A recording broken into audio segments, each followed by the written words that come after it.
Mike Erlog here, back pain specialist for over 22 years, helping those 30 and older get rid of their back pain issues for good. Today, what I'd like to do is to talk to you about the 3 tips to get your back more flexible and free. Did you know that 80% of all Americans will suffer from back pain or are suffering from back pain right now? That's 80%. Can you believe that?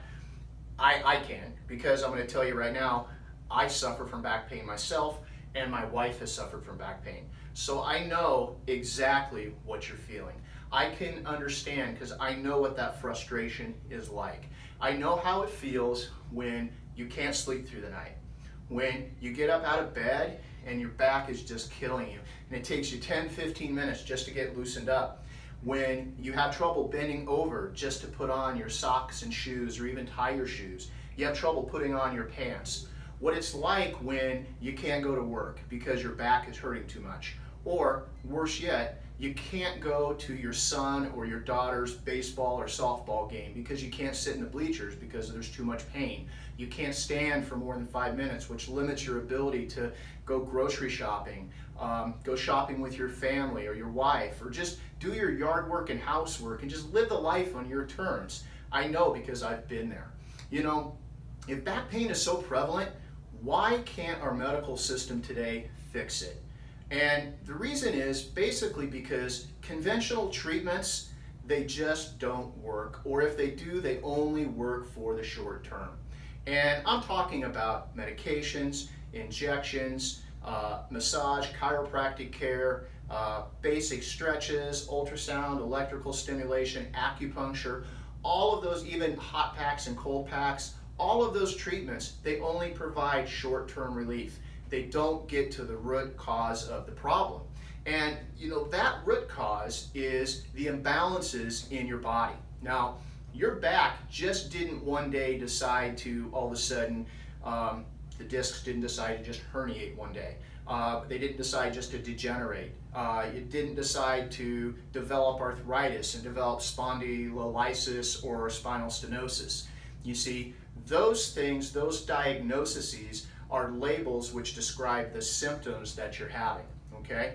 And that comes directly from the imbalances that are present in your hips and in your hip flexors and your gluteal muscles. So what I'm specifically talking about is the imbalances that occur. The first are your hip flexors. So your hip flexors, they start right on the front of the spine and off these little side processes here, and then those muscles come down and they actually hook in with another group here in your pelvis, and then it comes through the front and attaches to the front of your thigh or your femur, okay? And then their job is to bring your leg up or help you bend forward. Now, what happens is these muscles become hypertonic and they become spasmed. So literally, it's like those muscles just start pulling. If you can imagine, you know, grabbing the front of the spine and just pulling it forward. You see, what then happens is on the back side is it pulls forward, it jams all of those joints together. Now that creates a lot of wear and tear. That creates compression. That compression leads to degeneration of the discs, degeneration of the spine, early arthritis, all of those things which create the pain that you're having. Then that tightness or hypertonicity of those hip flexors causes the gluteal muscles to shut down. So your gluteal muscles start to get very weak. In addition, you start developing, because of that lack of mobility, the hip joints don't move like they should. When those hip joints become tight, again, all of that leads to more compression on the spine and more wear and tear. Now, you know, this is a lot like the front end of your car, all right? So you can think of your discs and your spine kind of like the tires, okay? So if you need a new pair of tires because they're worn out, you put a new pair of tires on the car, and if you don't align the front end, your tires are going to wear out very, very quickly. You see, it's the same thing with your spine. If the problem's with the discs, and you go in there surgically and you trim out the bad part of the disc, but you don't balance out the hip flexors, the glutes, the back, and the hips, guess what? The other discs are going to reherniate. You're going to be right back to where you were. You can inject medicine into those joints. You're just putting a Band-Aid on it. You're not fixing the problem. You're not fixing the imbalances that is causing the issue. You're not aligning the front end. Now, why do these imbalances occur? Well, they occur for a lot of reasons. One is all of the sitting that we do in our lives, okay? You may have a job where you're standing a lot, but you still sit when you get home. The driving that we do, we're in the car a lot more often. Technology has made our lives so much easier, but we're also so much more sedentary. And because of that, our hip flexors or the psoas muscle really gets super tight, all right? Creates that spasm and that pull and pulls on the spine. Repetitive movements, repetitive job tasks, all of those things using the same joints, the same movements over and over again develops the tightness pattern, which then leads to weakness, which then creates the pain, irritation, and inflammation in the spine. Also, past trauma. If you've been in an accident and you never fully recovered, you create compensatory movements which place increased stress on the spine by not using the muscular system properly. So, what do you do about it? Well, that's what I wanted to talk to you about, is I wanted to go over the 3 tips. And tip number 1 is sleep, okay? Sleep. You have got to get 8 hours of sleep a night. This is critical. More and more research is finding out that we are not getting enough sleep. Now, that's important because your body moves through different sleep stages or sleep cycles. And the one that's really important is what's called REM sleep. REM stands for rapid eye movement. Now, rapid eye movement is the stage of sleep where your body produces growth hormone and does all of its repair process. You don't get into the REM sleep until you've been asleep for about 90 minutes. Lasts for about 10 or 15 minutes, and then your sleep cycle starts all over again.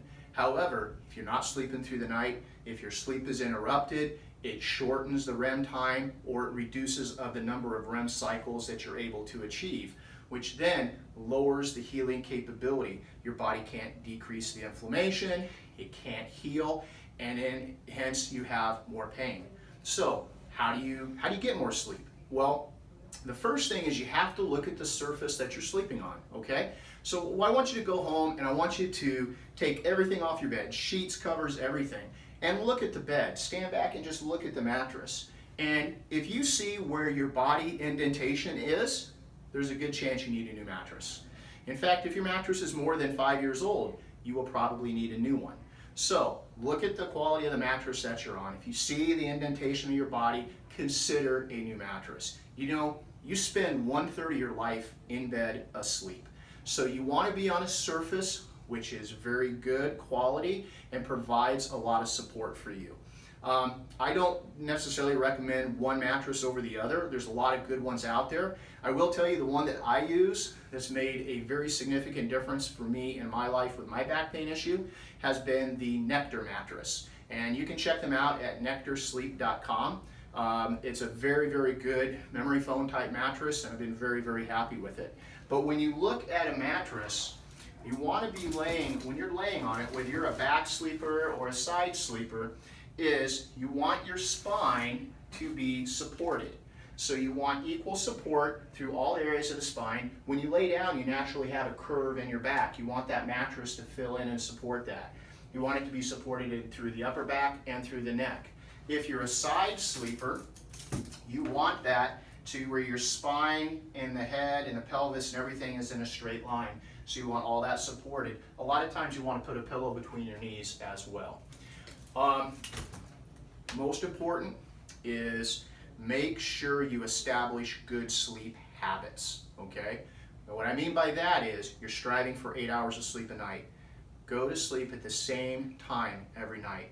1 hour before you go to sleep, turn off all the electronics. Stop watching TV, stop messing around on the phone, shut electronics down so your brain can start to shut down. That's very, very important. Limit the caffeine. Don't drink any caffeine after 6 o'clock at night. Okay? Go to sleep at the same time and really focus on getting that 8 hours of sleep. I'm telling you, you will not regret it. Tip number 2 is meditate. Okay? Meditation is extremely important. I've been meditating now for about 2 years, and it has had such a positive impact on my life and the back pain situation that I was in. Meditation improves your breathing, it decreases the pain, it improves your mental state. Meditation helps you tap in and activate the parasympathetic nervous system. So there's two portions of the autonomic nervous system, sympathetic, parasympathetic. You want to tap into the parasympathetic, activate that. That's the side of the nervous system which slows the breathing, decreases the heart rate, lowers the blood pressure, and overall decreases cortisol levels within your body and allows your body to heal. You should focus on trying to meditate at least 10 minutes once a day. Ideally, if you can meditate first thing up when you get up in the morning. It also helps to meditate just before you go to bed. That helps activate the parasympathetic nervous system and prepares your body for sleep. There's a lot of good sleep meditation apps out there. I would highly recommend Headspace, and another one is Simple Habit. Both of those are really good meditation apps. They're guided meditations, and it will change your life. Tip number 3. Now, we talked about the imbalances. So the imbalances are, we've got to stretch your hip flexors. So the way you do this is you stand next to maybe a countertop or a table, and you put one leg in front of the other. Now, what I want you to do here is I want you to gently lunge forward. Keep your back leg straight and bend your front leg. Keep your body upright, and then I want you to tighten your glute muscles. So the old rear end, the butt muscles, really tighten those good. And as you just contract them and tighten them up. Now that'll help tip your pelvis back, which will give you a good stretch right in through those hip flexors. If you don't feel much of a stretch, you can lunge forward a little more. You can add a little back lean. And once you get to that medium stretch into the front of the hip, hold that for 10 seconds. So you're just going to count to 10. And once you count to 10, you let off. And then you do that again. Lunge forward, squeeze the gluteal muscles or squeeze the buttocks, tighten them. And then lean back a little bit, stretch the front of the hip. 10 seconds, relax, do that 3 times. Then switch out and do the same thing on the other side. We want to be balanced out between both sides. That, as you activate your glutes, that will help shut off your hip flexors, allow you to get a better stretch, reducing the compression on the lumbar spine. You should do this 1 to 2 times a day. Very important, getting those hip flexors. Okay? The next thing is, we talked about, it's all about the gluteal muscles. It's all about the butt. We need to really work on strengthening your glute muscles. And one of the best ways to do that, we're just going to move our little friend over here, is to lay down either on your floor or you can lay on your bed. I'll use our table here. At home, the floor is probably the best place to do this because it's more firm. But you're going to lay down.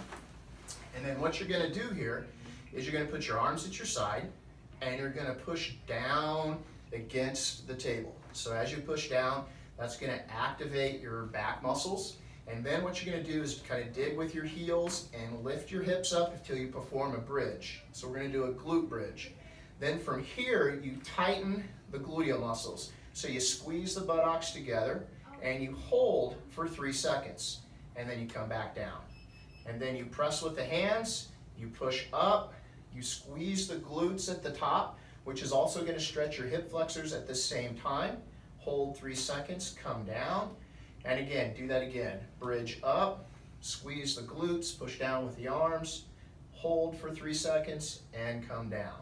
You should work on 15 repetitions to start, and then build that up to 30, okay? So if you can do 30 repetitions once a day, that'll be really a good place to start. So we talked about the 3 tips to get your back more flexible and free. And tip number 1 was sleep. Make sure you get 8 hours of sleep a night. Look at your mattress. Consider getting a new one. Shut your electronics off an hour before you go to sleep. Make sure you develop good sleep habits. Limit your caffeine intake. Tip number 2, meditate. Use a guided meditation app at least once a day, but ideally twice a day, morning and night, 10 minutes each. It will make a huge difference. And then number 3 is stretch your hip flexors, strengthen your glutes with the standing hip flexor stretch, and the glute bridge. Both of those are really, really effective.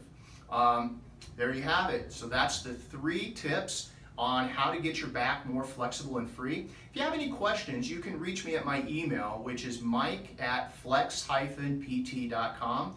Again, that's mike@flex-pt.com. I look forward to any questions or concerns or comments that you might have.